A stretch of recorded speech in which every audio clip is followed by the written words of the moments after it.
ರಾಜ್ಯದಲ್ಲಿ ಮತ್ತೆ ಗ್ಯಾರಂಟಿ ಗದ್ದಲ ಜೋರಾಗ್ತಾ ಇದೆ. ಅದರಲ್ಲೂ ಕೂಡ ಗೃಹ ಸಚಿವ ಜಿ ಪರಮೇಶ್ವರ್ ಅವರು ಒಂದು ಹೇಳಿಕೆ ಕೊಟ್ಟಿದ್ದಾರೆ. ವಾರಂಟಿ ಇಲ್ಲದ ಗ್ಯಾರಂಟಿ, ಸಚಿವರಿಂದ ಕೊಂಕು ಮಾತಿನ ಒಳಶುಂಠಿ. ಒಬ್ಬರು ಗೃಹಲಕ್ಷ್ಮಿ ವಾಪಸ್ ಮಾಡಿ ಅಂತಾರೆ, ಮತ್ತೊಬ್ರು ಎಪಿಎಲ್ನವರು ಬಿಪಿಎಲ್ನಲ್ಲಿದ್ದಾರೆ ವಾಪಸ್ ಹೋಗಿ ಅಂತ ಹೇಳ್ತಿದ್ದಾರೆ. ಈಗ ಮಗದೊಬ್ಬ ಸಚಿವರು ಸರ್ಕಾರಕ್ಕೆ ಗ್ಯಾರಂಟಿ ಹೊರೆ ಆಗ್ತಿದೆ ಅನ್ನುವಂತ ಹೇಳಿಕೆ ಕೊಡ್ತಿದ್ದಾರೆ. ಎಂಬಿ ಪಾಟೀಲು, ಮುನಿಯಪ್ಪ ಬಳಿಕ ಈಗ ಪರಮೇಶ್ವರ್ ಸರದಿ. ಗ್ಯಾರಂಟಿ ಹೊರೆಯಾಗಿದೆ ಅಂತ ಹೇಳಿ ಗೃಹ ಸಚಿವರು ಸ್ಟೇಟ್ಮೆಂಟ್ ಕೊಟ್ಟಿದ್ದಾರೆ. ಕ್ಯಾಬಿನೆಟ್ ಸಚಿವರ ಹೇಳಿಕೆಗೆ ಈಗ ವ್ಯಾಪಕ ಚರ್ಚೆ ನಡೀತಾ ಇದೆ. ವಾರಂಟಿ ಇಲ್ಲದ ಗ್ಯಾರಂಟಿ ಅಂತ ಹೇಳಿ ಜನ ಮಾತನಾಡಿಕೊಳ್ಳುವಂತಾಗಿದೆ. ಈ ಗೃಹಲಕ್ಷ್ಮಿ ಕೂಡ ಅದಕ್ಕೆ ನಾವು ಎಲ್ಲರಿಗೂ ಯಾವುದೇ ಡಿಫ್ರೆನ್ಶಿಯೇಟ್ ಮಾಡಿದಂಗೆ ಜಾತಿ ಧರ್ಮ ಅವರ ಇನ್ಕಮ್ ಮತ್ತೊಂದು ಏನೂ ನೋಡ್ದಂಗೆ ನಾವು ಹೆಣ್ಮಕ್ಳಿಗೆ 2,000 ಕೊಡೋದಕ್ಕೆ ತೀರ್ಮಾನ ಮಾಡ್ತೀವಿ. ಅದು ಗೃಹಲಕ್ಷ್ಮಿದು ಹಾಗೆ ಇದೆ, ಆಮೇಲೆ ಬಸ್ಸಿಂದು ಹಾಗೆ ಇದೆ. ಅದಕ್ಕೆ ನಂದೇನು ಅಂತ ಹೇಳಿದ್ರೆ ನನ್ನ ಸಲಹೆ ನಾವೆಲ್ಲ ಒಪ್ಪದ ನಾವು ಇಲ್ಲಿ ಪ್ರೊಸೀಡಿಂಗ್ಸ್ ಮಾಡಿ ಇದನ್ನ ಯಾರು ಬಡವರಿದ್ದಾರೆ ನೀವು ಹೇಳಿದಂಗೆ ಸರ್ಕಾರಿ ಕೊಡೋದು ಬೇಡ. ಬಡವರು ಯಾರಿದ್ದಾರೆ BPL, ಬಡವರನ್ನ ನಾವು ಅಳತೆಗೋಲು ಮಾಡೋದು BPL ಇಂದ ಅವ್ರಿಗೆ ಮಾತ್ರ ಮಾಡಿ ಅಂತ ನಾವು ಇಲ್ಲಿ ಪ್ರೊಸೀಡಿಂಗ್ಸ್ ಅಲ್ಲಿ ಯಾಕೆ ಇಲ್ಲ.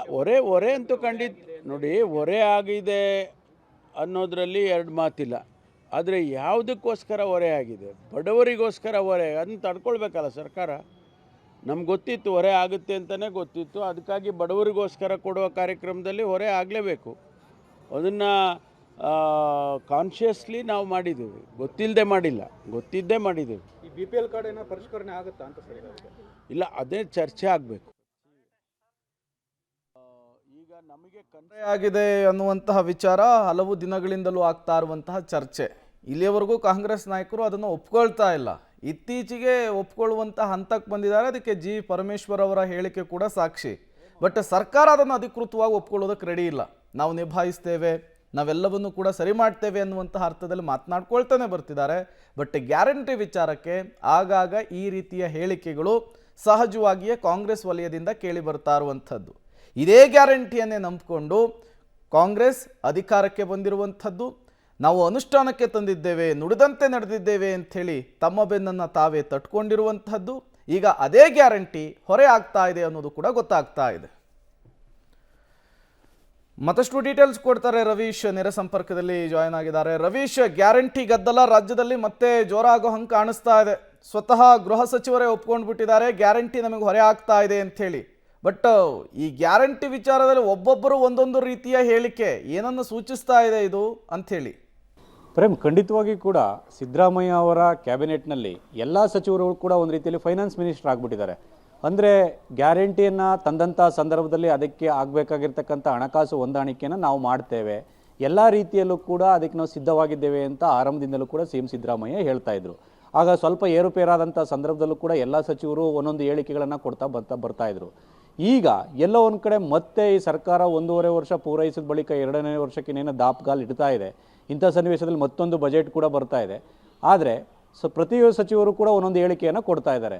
ಅಂದರೆ ಎಲ್ಲೋ ಒಂದು ಕಡೆ ಗ್ಯಾರಂಟಿಯನ್ನು ಜನರು ಕೇಳಿ ಪಡೆದುಕೊಂಡ್ರು, ಹಾಗಾಗಿ ನಮ್ಮದೇನು ತಪ್ಪಿಲ್ಲ ಅನ್ನೋ ರೀತಿಯಲ್ಲಿ ಮಾತನಾಡ್ತಾ ಇರ್ತಕ್ಕಂಥದ್ದು. ಯಾಕೆಂದರೆ ಮೊನ್ನೆ ಅಷ್ಟೇ MB ಪಾಟೀಲ್ ಅವರು ಮಾತನಾಡ್ತಾ ಇದ್ರು, ಇಲ್ಲ ಉಳ್ಳವರು ನೀವು ಗ್ಯಾರಂಟಿಯನ್ನು ವಾಪಸ್ ಮಾಡಿಬಿಡಿ ಅಂತ. ಜೊತೆಗೆ ಮುನಿಯಪ್ಪ ಅವರು APL ಇದ್ದಂಥ BPL ಅವರು ಪಡ್ಕೊಂಡಿರ್ತಾರವ್ರು ವಾಪಸ್ ಬಂದಿಲ್ಲ, ದಂಡ ಹಾಕ್ತೀವಿ ಅಂತ. ಜೊತೆಗೆ ಆಗಿಂದಾಗೆ ಕೆಲ ಶಾಸಕರು ಕೂಡ ಗ್ಯಾರಂಟಿಯಿಂದ ಹೊರೆ ಆಗ್ತಾ ಇದೆ ಅನ್ನೋ ಮಾತುಗಳನ್ನು ಕೂಡ ಹೇಳ್ತಾ ಇದ್ರು. ಜೊತೆಗೆ ಈಗ ಪರಮೇಶ್ವರ್ ಅವರು ಕೂಡ ಅದನ್ನೇ ಹೇಳ್ತಾ ಇದ್ದಾರೆ. ಹಾಗಾಗಿ ಎಲ್ಲರೂ ಕೂಡ ಫೈನಾನ್ಸ್ ಮಿನಿಸ್ಟರ್ ಆಗಿಬಿಟ್ಟಿದ್ದೀವಿ ಅನ್ನೋಂಥ ಒಂದು ರೀತಿಯಲ್ಲಿ ಭ್ರಮೇಲಿದ್ದಾರೋ ಅಥವಾ ಇಲ್ಲ ಆಗಾಗ್ಗೆ ಕೊಂಕು ಮಾತುಗಳ ಮೂಲಕ ಒಂದು ರೀತಿಯಲ್ಲಿ ಡಿಸ್ಟರ್ಬ್ ಮಾಡಬೇಕು ಅಂತೇನೋ. ಹಾಗಾಗಿ ಪದೇ ಪದೇ ಈ ರೀತಿ ಹೇಳಿಕೆಗಳನ್ನು ಕೊಡ್ತಾ ಇದ್ದಾರೆ. ಒಂದಂತೂ ಸತ್ಯ, ಗ್ಯಾರಂಟಿಗೆ 56,000 ಕೋಟಿಯನ್ನು ನಾವು ಇಟ್ಟಿದ್ದೇವೆ ಅಂತ ಸಿದ್ದರಾಮಯ್ಯ ಸರ್ಕಾರದ ಮೊದಲಿಂದಲೂ ಕೂಡ ಹೇಳ್ಕೊಂಡು ಬಂದಿದ್ರು. ಈಗ ಬಜೆಟ್ನಲ್ಲೂ ಕೂಡ ಅದೇ ಹಣವನ್ನು ಇಟ್ಟಂಥ ಸಂದರ್ಭದಲ್ಲಿ ಯಾವುದೇ ರೀತಿಯ ಸಮಸ್ಯೆ ಆಗೋದಿಲ್ಲ. ಆದರೆ ಕಾಲಕ್ಕೆ ತಕ್ಕಂತೆ ಎಲ್ಲೋ ಒಂದು ಕಡೆ ಸರ್ಕಾರ ಹಣವನ್ನು ಬಿಡುಗಡೆ ಮಾಡಬೇಕಾಗತ್ತೆ. ಆದರೆ 2 ತಿಂಗಳು 3 ತಿಂಗಳು ವಿಳಂಬ ಆಗ್ತಾ ಇರ್ತಕ್ಕಂಥ ಹಿನ್ನೆಲೆಯಲ್ಲಿ ಸಾಕಷ್ಟು ಒಂದು ರೀತಿಯಲ್ಲಿ ಆ ಒಂದು ಗ್ಯಾರಂಟಿ ಪ್ರೋಗ್ರಾಮ್ಗೆ ಡಿಸ್ಟರ್ಬೆನ್ಸ್ ಆಗ್ತಾ ಇದೆ. ಈ ಹಿನ್ನೆಲೆಯಲ್ಲೇ ಸಚಿವರು ಈ ರೀತಿ ಹೇಳಿಕೆಗಳನ್ನು ಕೊಡ್ತಾ ಇರ್ತಕ್ಕಂಥದ್ದು ಸರಿ ಇಲ್ಲ ಅನ್ನೋ ಮಾತುಗಳು ಕೂಡ ಕೇಳಿ ಬರ್ತಾ ಇದೆ. ಹಾಗಾಗಿ ಇದಕ್ಕೆ ಸಿಎಂ ಸಿದ್ದರಾಮಯ್ಯ ಅವರು ಮುಂದಿನ ದಿನಗಳಲ್ಲಿ ಯಾವ ರೀತಿ ಬ್ರೇಕ್ ಆಗ್ತಾರೆ ಅನ್ನೋ ಕೂಡ ಕಾದು ನೋಡಬೇಕಾಗುತ್ತೆ.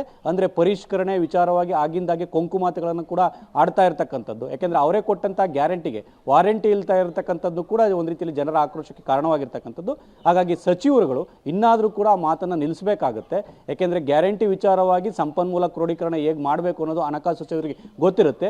ಅವರು ಒಂದು ವೇಳೆ ನನ್ನ ಕೈಲಿ ಸಾಧ್ಯ ಆಗ್ತಾ ಇಲ್ಲ ಅನ್ನೋದನ್ನ ಕ್ಯಾಬಿನೆಟ್ನಲ್ಲೂ ಕೂಡ ಹೇಳಬೇಕಾಗುತ್ತೆ, ಅಲ್ಲಿ ಅವರ ಅಭಿಪ್ರಾಯವನ್ನು ಕೂಡ ತಿಳಿಸಬೇಕಾಗುತ್ತೆ. ಆದರೆ ಬೆಳಿಗ್ಗೆಯಿಂದ ಒಂದು ರೀತಿಯಲ್ಲಿ ದಿನ ಬೆಳಿಗ್ಗೆ ಎದ್ದು ಎಲ್ಲ ಒಂದು ಕಡೆ ಗ್ಯಾರಂಟಿ ಬಗ್ಗೆ ಮಾತನಾಡುವಂಥ ಸಚಿವರ ಬಾಯಿಗೆ ಬೀಗ ಹಾಕಬೇಕಾಗತ್ತೆ. ಪ್ರೇಮ್.